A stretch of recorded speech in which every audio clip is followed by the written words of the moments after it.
The beginning is almost always quiet. It does not arrive with trumpets or lightning, but with a whisper, an unease, a shadow stretching across the fabric of daily life. You wake in the same bed, walk the same streets, speak the same words as yesterday, yet everything feels strange, slightly unfastened, as though the world has shifted a few inches to the side. It is in this small dislocation that awakening begins. Carl Jung described it as the eruption of the unconscious into the ordered patterns of consciousness. To the one who experiences it, it feels like a shattering, a sudden glimpse behind the veil where the familiar dissolves into something vast, beautiful, and terrifying. Perhaps it comes through a dream. A figure appears in the night, cloaked in symbols you cannot name, but whose presence shakes you more than any event in waking life. Perhaps it comes in silence, when you find yourself staring at your own reflection in the window and no longer recognize the person gazing back. Perhaps it comes in crisis, a death, a betrayal, a collapse that strips away the layers of illusion until only raw, trembling being remains. However it arrives, it is never gentle. Awakening is not an addition but a rupture. It is the moment you realize that society's stories, the ones you carried unquestioned since childhood, are not the whole truth. Something deeper, something immeasurable stirs within you. Jung believed that every human being carries within them the seeds of individuation, the drive toward wholeness. Yet society prefers fragments. It molds people into roles, worker, consumer, patriot, believer, and rewards those who conform to the surface masks. The awakened individual feels the falseness of these masks as if suffocating beneath a thin sheet of glass. Breathing becomes difficult. Words spoken in office corridors or polite dinner tables begin to sound hollow, as though everyone is repeating lines from a script written by someone long dead. The laughter of friends feels strained. The chatter of the city becomes unbearable noise. This dissonance is the birth of a new vision, the recognition that what most call reality is a fragile construction. Fragile because it hides the depths of the soul. At first, the experience is disorienting. Many resist it. They cling harder to routines, bury themselves in work, drown in the blue glow of screens, hoping the unease will pass. And sometimes it does. Sometimes the psyche seals itself again, the wound of awareness covered by the scar tissue of habit. But for others, the crack only widens. Once the light seeps in, there is no way to unsee. Every ordinary gesture begins to pulse with meaning, or with emptiness. The awakened one begins to perceive archetypes lurking behind faces, myths echoing in headlines, the secret life of symbols woven into the fabric of the day. The world is suddenly alive with messages, and this aliveness terrifies as much as it enchants. This is the beginning of isolation, because how do you explain to another that you no longer feel at home in the life you once shared? To speak of dreams and shadows, to confess that the office feels like a tomb, or that the advertisements on the street resemble grotesque icons of a false religion, this is to invite ridicule, or worse, pity. Awakening separates. It cuts between those who still live inside the surface story and those who have glimpsed its unraveling. And in that separation grows a loneliness deeper than mere solitude, because it is not the absence of people, but the absence of belonging. Yet within that loneliness flickers a dangerous freedom. If the old stories are false, then perhaps new ones can be written. If the world is not what it seemed, then perhaps the self is not what it seemed either. Jung often spoke of the self as something greater than the ego, an inner totality that includes both conscious and unconscious, light and shadow. The moment of awakening is the first brush with this self, The recognition that the life you thought was yours is only a fragment of what you are meant to become. But this recognition is also a burden, because to grow into the self requires stepping outside the safety of the collective. Imagine walking through a crowded street at dusk. People pass with hurried steps, neon lights flicker above, conversations blur together. For most it is ordinary, but for the awakened each face seems masked, each light artificial, each word empty. And in that moment you realize you are alone among the many. The path forward is uncertain, and the world feels colder, yet also strangely clearer, as though for the first time the veil has been lifted and the truth is waiting. The first consequence of awakening is disillusionment. It seeps into every interaction, often without warning. A conversation that once felt natural now feels scripted. You sit among colleagues, nodding at the right times, laughing when laughter is expected, but beneath the surface you feel like an actor reading lines from a play whose meaning you no longer believe. The walls of the office seem to close in, their sterile white paint carrying the smell of stagnation. Even the ticking of the clock becomes unbearable, each second mocking you with its insistence that this is how life must be measured, by the machinery of hours, wages, and obligations. Carl Jung called this tension the clash between the persona and the self. The persona is the mask you wear to navigate society, a convenient fiction designed to please others and maintain order. But when awakening begins, the mask grows heavy, suffocating. You become aware of the hollowness of small talk, the emptiness of gestures repeated only because they are expected. The mask begins to crack, and through its fractures shines something untamed, dreams, visions, archetypes demanding to be acknowledged. The danger lies in ignoring them. To repress awakening is to invite despair, to risk sinking into what Jung called the spiritual death of conformity.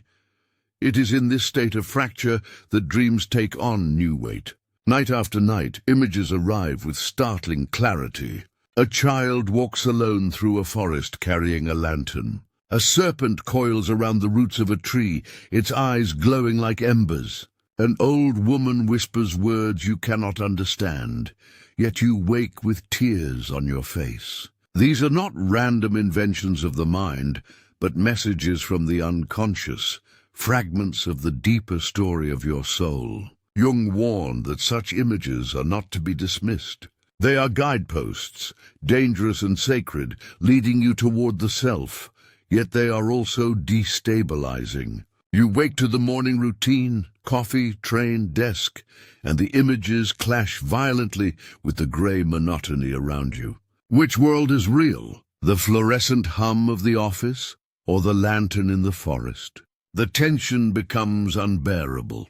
Many who awaken feel an urge to escape, to flee the city, to abandon the suffocating rhythm of daily life. It is not yet the full departure, not yet the withdrawal into mountains or forests, but a restless stirring. You wander more at night, searching for silence. You sit longer in parks, watching the wind move through trees. You begin to hunger for solitude, for places where the collective voice cannot reach. But society resists this hunger.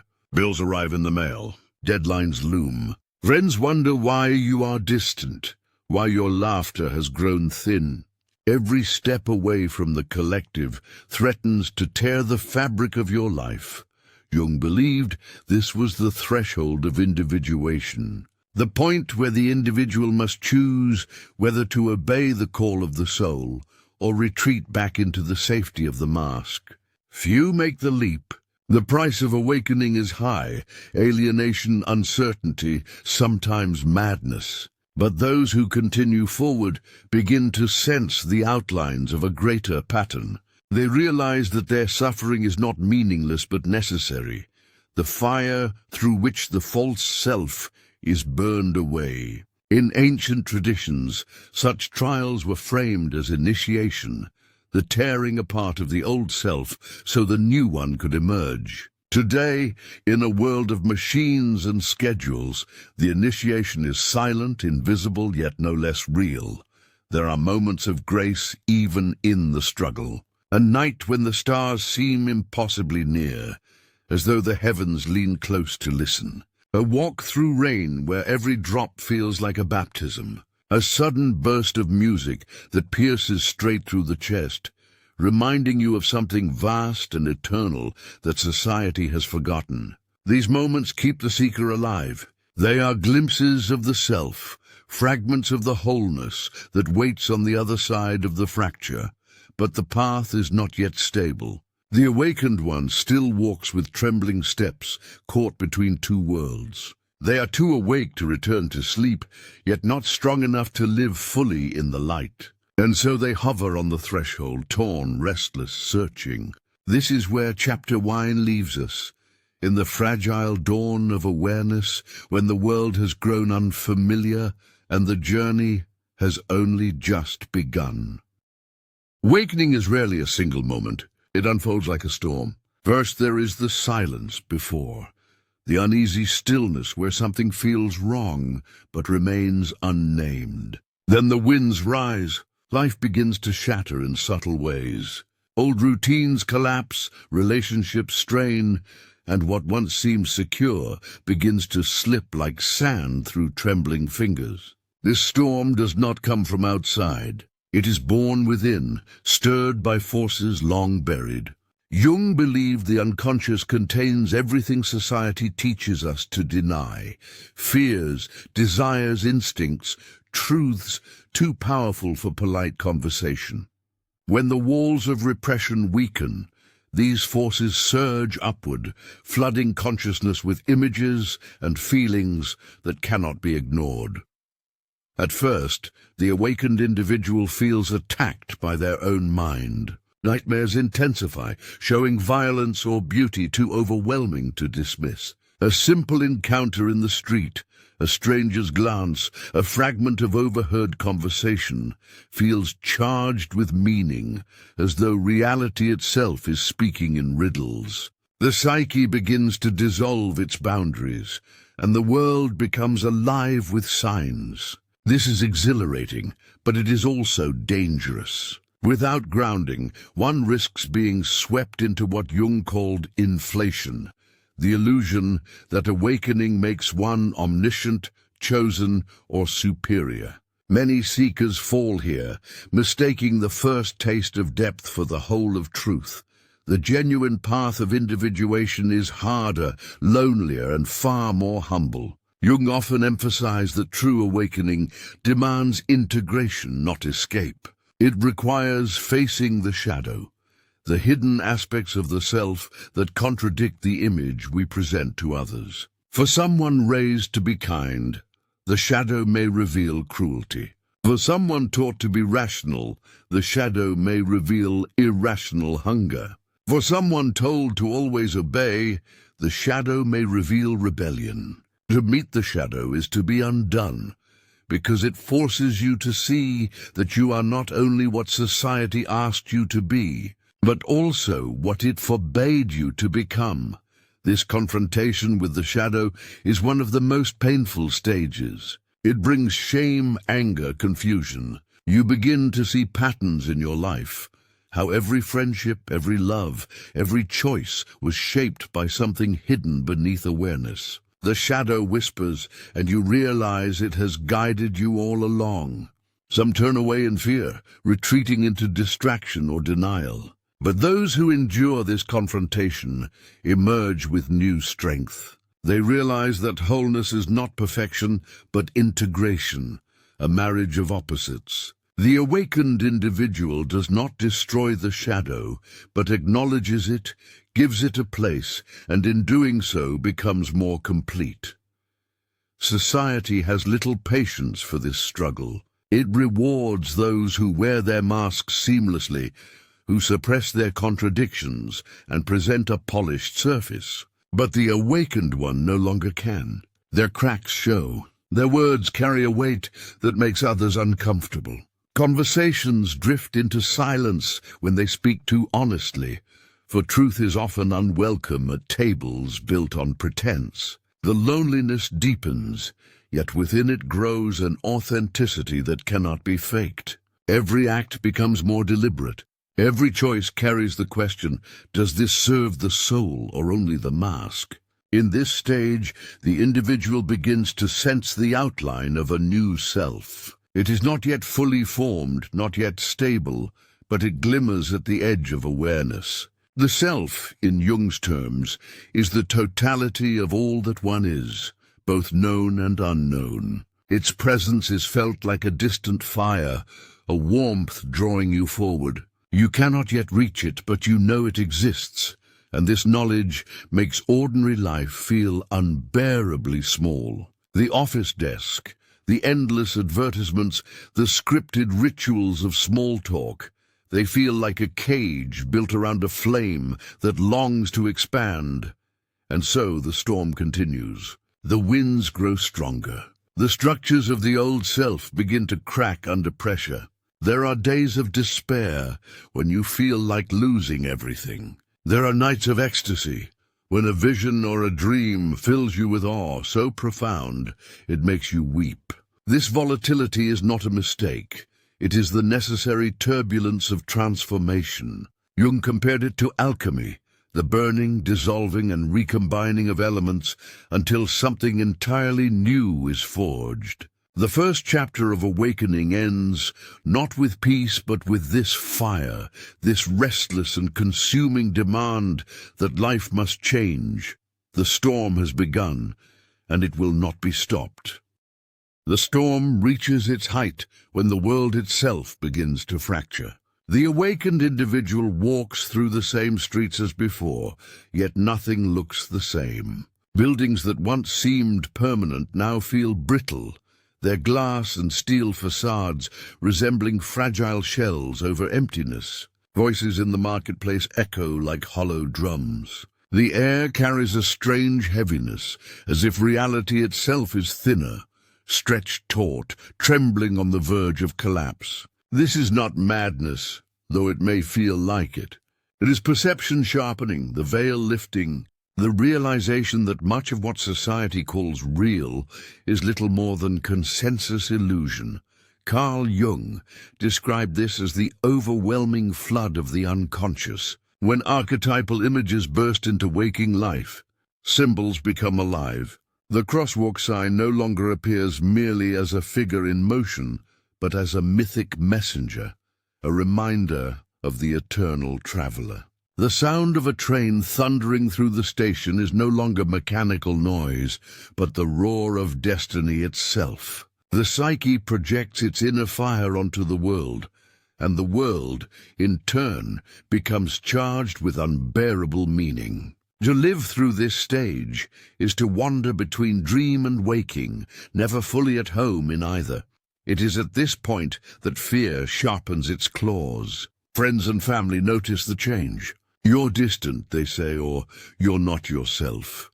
In truth, you are more yourself than you have ever been, but the language to explain this transformation has not yet formed. To them, your silence feels like rejection, your intensity like instability. Their concern is real, but it carries an undertone of warning. Return to the familiar or risk exile. The awakened must choose between pretending, wearing the old mask, or continuing into solitude. Most try to straddle both worlds, but the strain soon becomes unbearable. Loneliness now hardens into a kind of exile. At parties, conversations blur together, and you find yourself standing at the edges, watching with a strange detachment. At work, tasks lose meaning. The numbers on the screen, the endless reports, the rituals of productivity all feel like absurd performances. You do them still, but without conviction, as if playing a role in a play whose ending you already know. The isolation is not simply social, it is existential.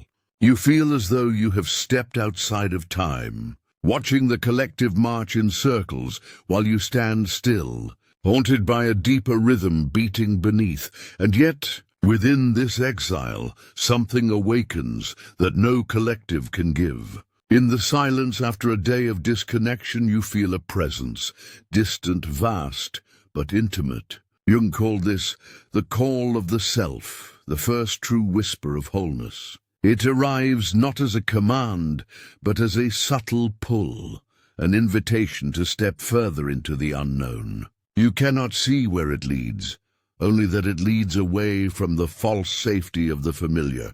This is the point where many leave society in small ways. Longer walks into the woods, late nights journaling, withdrawing from circles that once defined them. It is not yet the full departure, but the preparation for it. This stage is perilous because it is tempting to mistake the first taste of transcendence for completion. The visions are intoxicating. Dreams speak in riddles, symbols gleam with divine light, and the awakened one feels chosen. Yet Jung cautioned that this is the most dangerous illusion, to confuse awakening with enlightenment. The true path of individuation is long, requiring discipline, humility, and integration. Without grounding, visions can dissolve into delusion, and the seeker can lose themselves in fantasies that isolate them further. But for those who endure, something remarkable happens. The storm that once threatened to tear life apart begins to carve a new path. Out of despair comes clarity. Out of isolation comes authenticity. Out of fire comes the first fragile glimpse of gold. The awakened individual begins to understand that leaving society is not merely an escape, but a necessity, a movement towards something larger than survival, larger even than freedom. And so, Chapter 1 closes on the threshold. The storm has broken the old world, the masks are shattered, and the soul stands trembling before the unknown. Ahead lies the deeper descent, the confrontation with shadows not only within the self, but within the collective. The path forward demands courage, for what comes next is darker still. When the individual awakens, the fracture is not confined to their private soul. It reveals something far more unsettling, the sickness of the collective itself. The world that once seemed merely indifferent now appears actively corrupted, as though society hides a shadow as deep and dangerous as any personal darkness. Jung warned that what is repressed in the individual festers in the collective, and what festers in the collective becomes culture, law, and ideology. To awaken is to see these festering wounds exposed, raw and undeniable. Walking through the city after such awakening is no longer an ordinary act. The advertisements that flash on glowing billboards do not feel harmless anymore. They resemble idols of a false religion, commanding devotion to consumption, whispering promises of fulfillment that never arrive. The hurried steps of strangers, the endless chatter, the hollow entertainment all begin to take on the character of ritual. You realize that modern society itself is a temple, but not one built to honor truth or wholeness. Its altars are profit, distraction, and control. For the awakened, this recognition is suffocating. You begin to see the collective as a machinery designed to suppress individuation, to smother the call of the self beneath a tide of conformity. Jung's language of the shadow becomes inescapable here. Just as the individual hides their forbidden desires and impulses in the unconscious, so too does society. The violence it condemns publicly is glorified in private through films, wars, and power games. The equality it preaches is undercut by hidden hierarchies and exploitation. The compassion it celebrates in words is betrayed by indifference in action. To see this hypocrisy is to glimpse the collective shadow, and the experience is destabilizing. It feels like watching the surface of a calm river crack open to reveal a churning abyss beneath. This confrontation with the collective shadow breeds despair. For how can one live in a world that thrives on repression, deceit, and endless cycles of distraction? The awakened begin to notice the subtle pressures society exerts on those who deviate. A worker who questions the purpose of their labor is marked as disloyal. A friend who withdraws from social rituals is whispered about as strange. Even small acts of authenticity are punished by gossip, exclusion, or ridicule. The collective defends its illusions fiercely, for they are its lifeblood. Those who threaten to expose them are not welcomed, but cast out. Yet there is also a strange intimacy in this recognition. For the first time, you realize you are not alone in carrying a shadow. The entire world carries one. The violence of history, the cruelty of institutions, the endless wars and betrayals, these are not accidents but symptoms of the shadow denied. Jung saw this most clearly in the tragedies of the 20th century, when nations projected their own darkness onto enemies, unleashing horrors on a scale too vast for comprehension. The same pattern persists today, though often in subtler forms. The awakened individual feels this weight deeply, sensing that their personal journey is tied to a larger human struggle that stretches across centuries. To see the shadow is not to escape it. It is to be marked by it. Every attempt to live authentically now feels like a rebellion, every refusal to conform like a risk. You may find yourself shrinking back, tempted to rejoin the collective dream, to close your eyes and pretend again. But once the shadow has been glimpsed, the illusion can no longer hold. You cannot unknow what you know. The collective reveals itself as fragile, built on repression, and your own survival within it begins to feel like complicity. And so, a choice begins to form. You can continue to walk the streets as if blind, swallowing the rituals of society in exchange for safety, or you can step further into solitude, even if it means exile. Jung never promised that individuation would be easy, only that it was necessary. For those who awaken, the call of the self grows louder, and the shadow of the collective becomes unbearable. It is in this crucible of tension, between conformity and authenticity, that the flight into silence begins to take shape. The weight of the collective shadow presses hardest in moments of ordinary life. You sit in a crowded cafe, watching people scroll through glowing screens, their eyes glazed with distraction.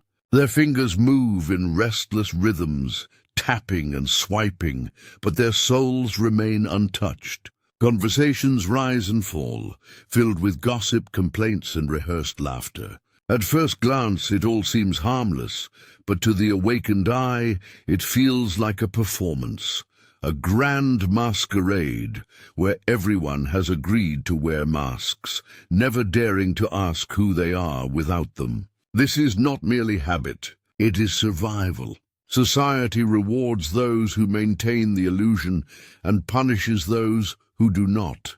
Carl Jung warned that a collective without self-awareness becomes dangerous, for it projects its unacknowledged darkness outward. What the individual denies in themselves, society denies in unison, and what it denies must find an outlet. The result is scapegoating. Someone must carry the darkness so the group can remain pure in its own eyes. Throughout history, this mechanism has played out with merciless precision. Witch trials, purges, genocides, and endless cycles of us versus them. To awaken is to see this mechanism not as history, but as present reality.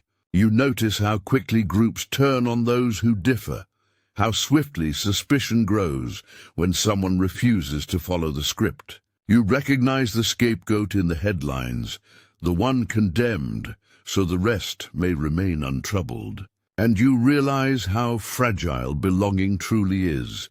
This recognition deepens the sense of exile. Once you sought belonging in friendships, institutions, perhaps even nations. But now you see that much of what passes for belonging is conditional, dependent on obedience to unspoken rules. If you question too much, you will be excluded. If you show too much of your shadow, you will be rejected. If you speak of the visions that haunt you at night, you may be silenced with labels meant to dismiss you. The collective does not want truth. It wants stability. And truth, once awakened, is the most destabilizing force of all. For the awakened, this is not just intellectual insight. It is visceral. You feel it in your chest when you walk into an office and sense the unspoken tension, the suppressed anger beneath the smiles. You feel it when a friend avoids your gaze, hiding behind polite words that cover resentment. You feel it in the news that repeats the same narratives, insisting on enemies and heroes as though the world were a simple play. Everywhere the shadow hums beneath the surface, and once you notice it, you cannot unhear its vibration. And yet there is a strange gift in this exile. For while the collective clings to illusions, the awakened begin to cultivate honesty. You learn to face your own shadow, however painful, because you know that denial only feeds destruction. You begin to speak less but listen more, watching for the subtle truths others avoid. You withdraw from empty conversations and instead find meaning in solitude, in silence, in small acts of authenticity that no one else may notice. A walk at dawn, a page written in a hidden journal, a prayer whispered not to society but to the self. These small moments become lifelines, anchors against the weight of the collective. Jung believed that the individual who awakens carries a responsibility not to preach or convert, but to embody wholeness in a world that resists it. This responsibility is heavy, for it sets you apart. But it is also necessary, because only through individuals facing their own shadows can humanity as a whole hope to confront its collective darkness. The world will not change because institutions decide to. It will change when enough individuals awaken and refuse to play the old games of projection and scapegoating. Until then, the awakened must endure loneliness as the price of clarity. The question grows sharper now. How long can one remain in a society that feels built on repression and illusion? How long before exile becomes not a choice but a necessity? The answer is drawing near, whispered by silence itself. Soon the pull will be too strong, and the flight away from the collective will begin. The decision to withdraw rarely arrives as a thunderclap. More often it creeps in like a quiet fog, subtle yet undeniable. You begin by stepping back from conversations that once consumed you. The gossip of colleagues, the rituals of small talk, the endless cycle of complaints about politics or weather. What once seemed ordinary now feels unbearable. Each word echoes hollow, and you can no longer pretend not to notice. The realization dawns. If you continue to live fully immersed in the collective, you will be suffocated. The air itself feels stale, thick with denial, and the soul begins to gasp for breath. Withdrawal becomes less a choice than a survival instinct. Yet this first step into exile is not noble or grand. It is clumsy, filled with hesitation. You wonder if you are simply arrogant, too proud to mingle with others. You question if you are ill, if something inside you has broken. You see friends laugh and wonder why you cannot laugh with them. You hear music that once delighted you, and it now strikes a false note, as though the melody has lost its soul. This is the paradox of awakening.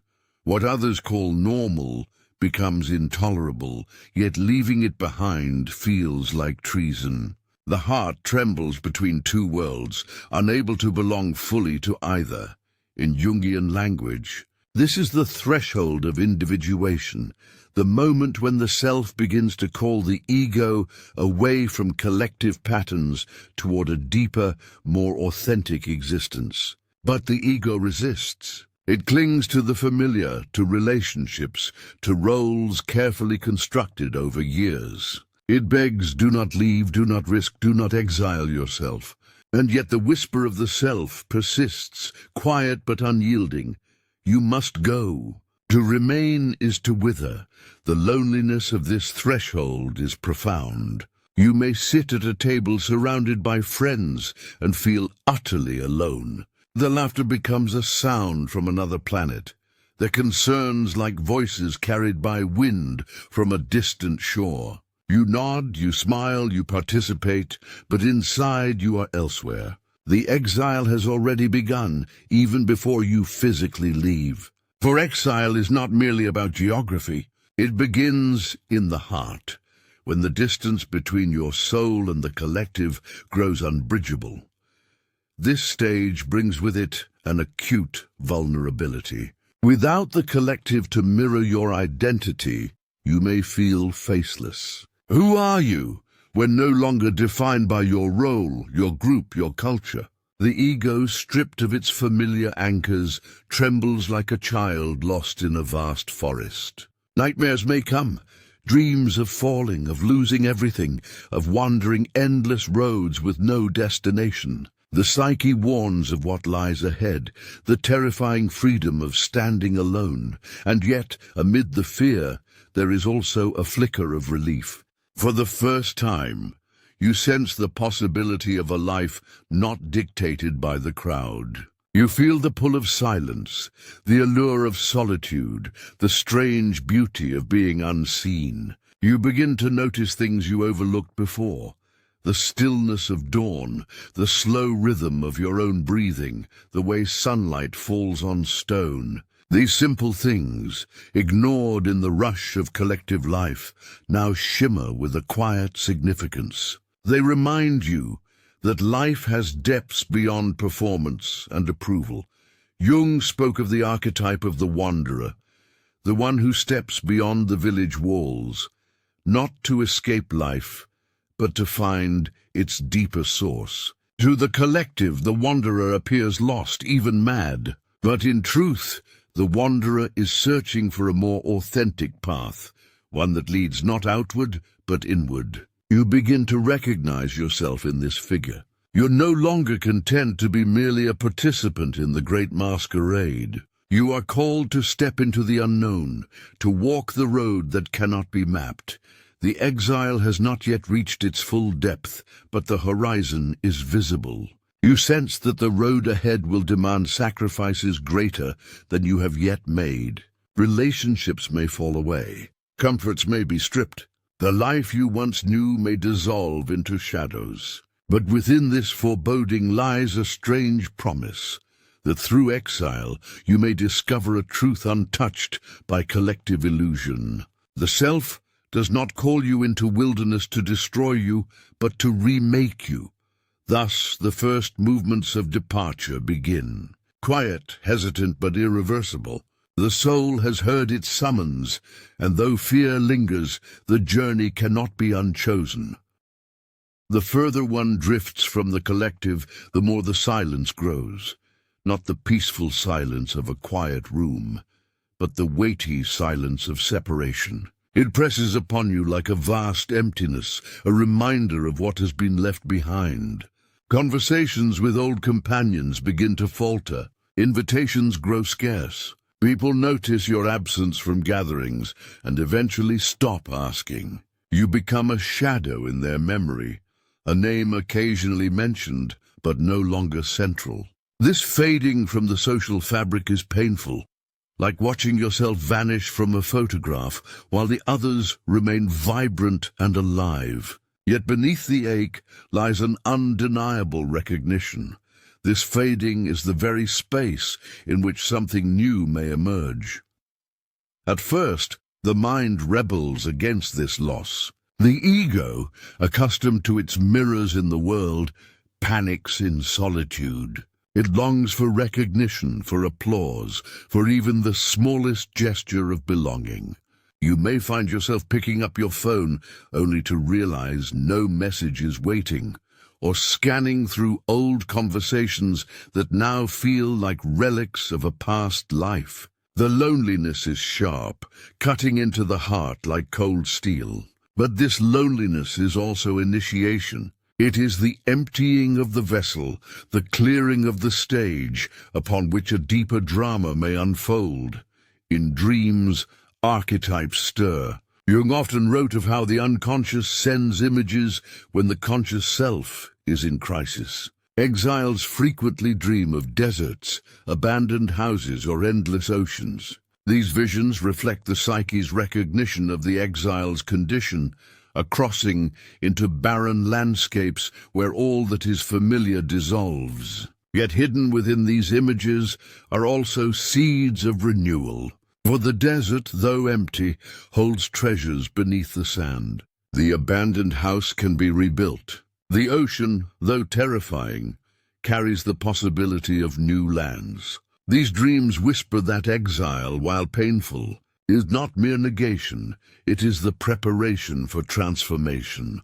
As days turn into weeks, you may notice how society itself begins to look different from the vantage point of exile. From outside its walls, the rituals and routines you once inhabited reveal their hollowness. You watch the endless rush of consumerism, the hunger for distraction, the constant chatter of news and gossip, and it strikes you with almost unbearable clarity.